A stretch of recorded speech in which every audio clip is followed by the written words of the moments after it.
राधा रासेश्वरी रम्या कृष्ण मंत्राधिदेवता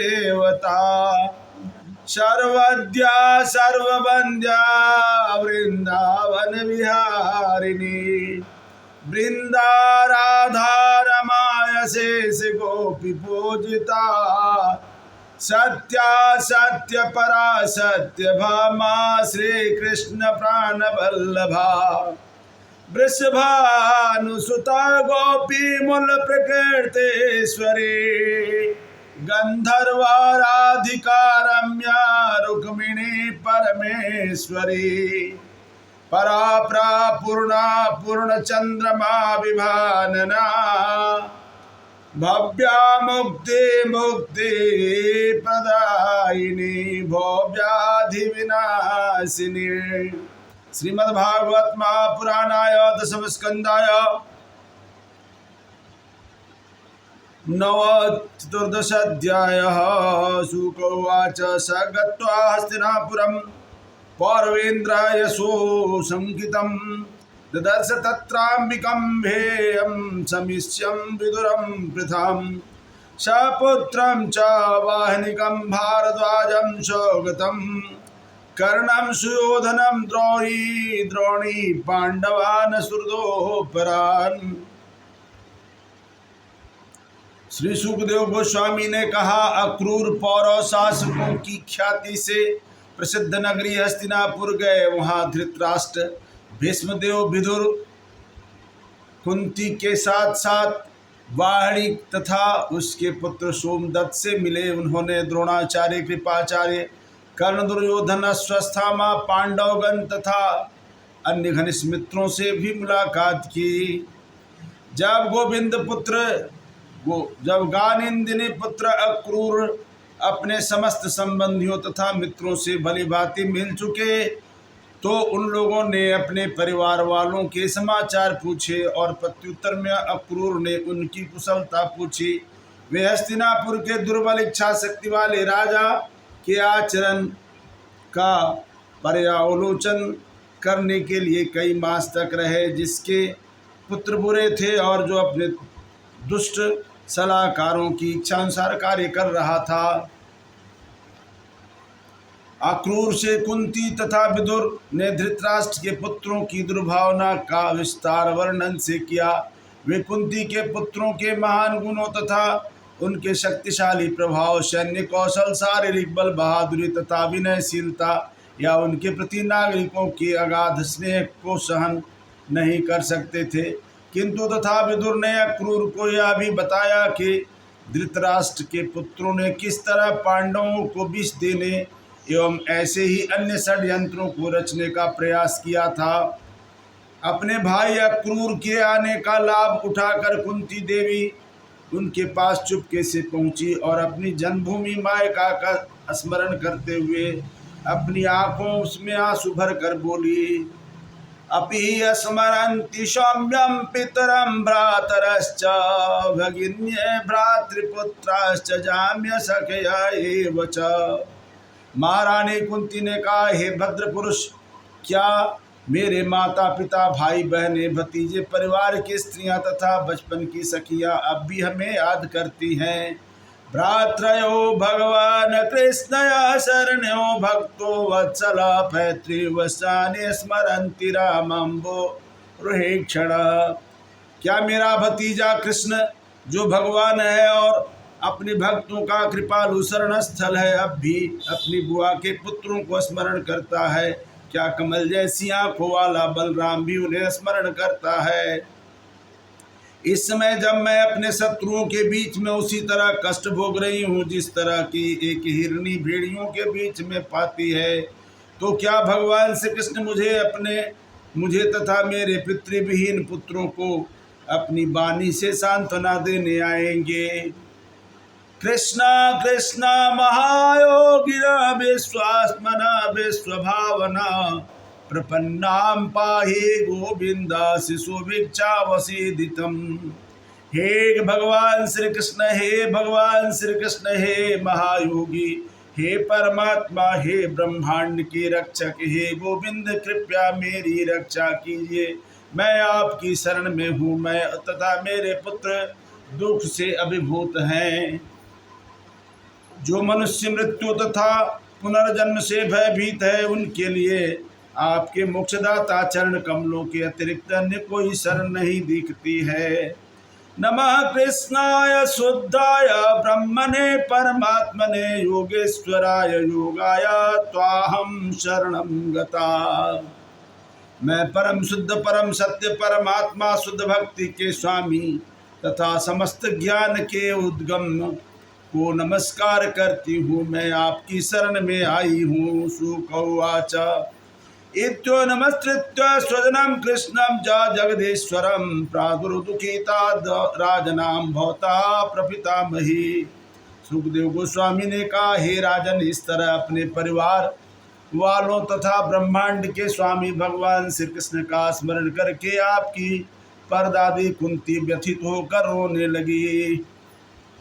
महारानी कुंती के सुख दुख के सहभागी रहे अक्रूर तथा सुविख्यात विदुर दोनों ने ही कुंती के उनके पुत्रों के जन्म की असाधारण घटना की याद दिलाते हुए सांत्वना दी। राजा धृतराष्ट्र के अपने पुत्रों के प्रति अत्यधिक स्नेह ने उसे पांडवों के प्रति अन्यायपूर्ण व्यवहार करने के लिए बाध्य कर दिया। प्रस्थान करने के पूर्व अक्रूर राजा के पास गए, जो उस समय अपने स्त्रियों तथा समर्थकों के बीच बैठा था। अक्रूर ने उसे संदेश दिया जो उनके संबंधी भगवान श्री कृष्ण तथा बलराम ने मैत्रीवश भेजा था। अक्रूर ने कहा, हे प्रिय विचित्रवीर्य के पुत्र, हे कुरुओं की कीर्ति को बढ़ाने वाले, आपने अपने भाई पांडु के दिवंगत होने के उपरांत राज सिंहासन तो ग्रहण किया है।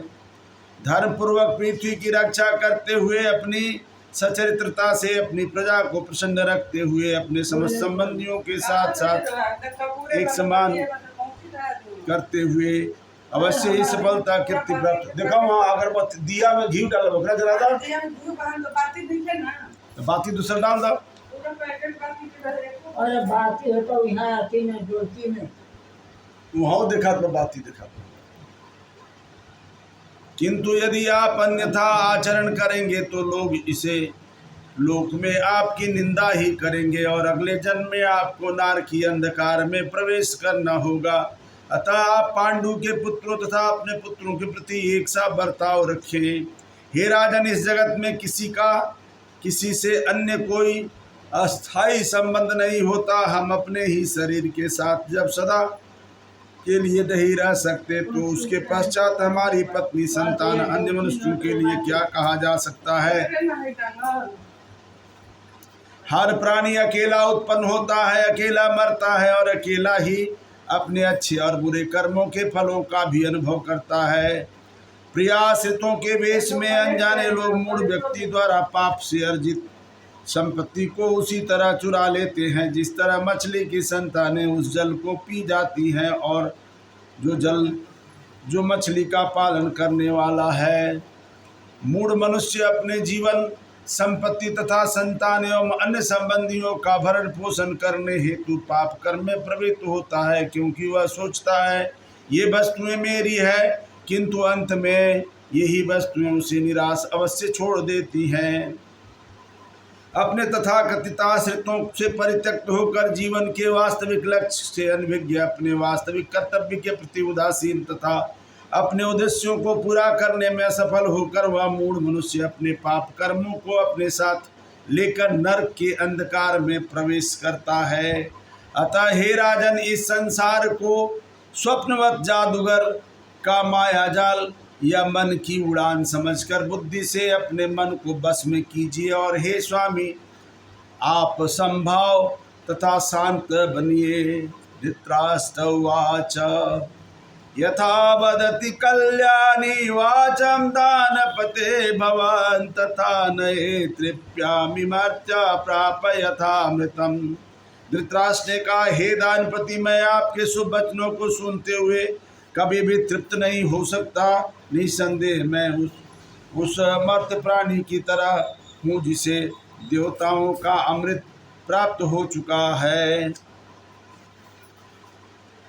तथापि शृणुतां साम्यां हृदि नास्थियपते चले पुत्रानो विषमे विद्युत समादामन यथा। उनके पश्चात भी हे भद्र क्रूर, क्योंकि मेरा स्थिर हृदय अपने पुत्रों के स्नेह के कारण पक्षपात युक्त है, इसलिए आपके ये तुष्टिकर सब हृदय में स्थिर नहीं टिक पाते, जिस तरह बिजली बादल में स्थिर नहीं रह सकती। ऐश्वरश्च विदिको नो विधुनान्यथा पुमाना भूमे भारवताराय यावतीर्णो यदो कुले। भला उन श्री भगवान के आदेशों का उल्लंघन कौन कर सकता है, जो पृथ्वी का भार कम करने हेतु अब यदुवंश में अवतरित हुए हैं। मैं उन पूर्ण पुरुषोत्तम भगवान को नमस्कार करता हूँ, जो अपनी भौतिक शक्ति की अत्यंत क्रियाशीलता से इस ब्रह्मांड का सृजन करते हैं और उसके पश्चात सृष्टि के अंदर प्रविष्ट होकर प्रकृति के विभिन्न गुणों को विपरीत कर देते हैं। जिनकी लीलाओं का अर्थ अगाध है, उन्हीं से यह जन्म मृत्यु का बंधनकारी चक्र तथा उससे मोक्ष पाने की विधि उत्पन्न हुए हैं। शुक उवाच इत्यभिप्रेत्य निपते प्राय स यादव सुहृदे समयुज्ञाता पुनर्यो पुरी मगाता। श्री सुखदेव गोस्वामी ने कहा, इस तरह राजा के अभिप्राय को समझकर यदुवंशीय क्रूर ने अपने शुभचिंतक संबंधियों तथा मित्रों से अनुमति ली और यादवों की राजधानी लौट गए। ससंसं रामकृष्णाभ्यां धृतराष्ट्रविश्चेष्टितं पांडवान् प्रति कौरवं यदर्थ प्रेषित स्वयं।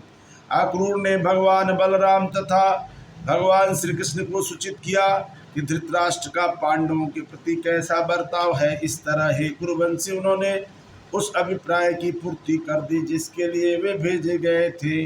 इति श्रीमद्भागवत महापुराणाय दशम स्कंदाय नवचतुर्दश अध्याय। प्रेम से बोलिए वृंदावन बिहारी लाल की जय। अयोध्या राम लला की जय। भुवन भास्कर सूर्य भगवान की जय। भूत भावन शंकर भगवान की जय। वीर बजरंग बली की जय। गंगा मैया की जय। यमुना मैया की जय। सरजू मैया की जय। दुर्गा माता की जय। काली माता की जय। सरस्वती माता की जय। भगवती माता की जय। ब्रह्म देवता बाबा की जय। कुल देवता की जय। ग्राम देवता की जय। स्थान देवता की जय। वास्तु देवता की जय। धर्म की जय हो। धर्म का नाश हो। प्राणियों में सद्भावना हो।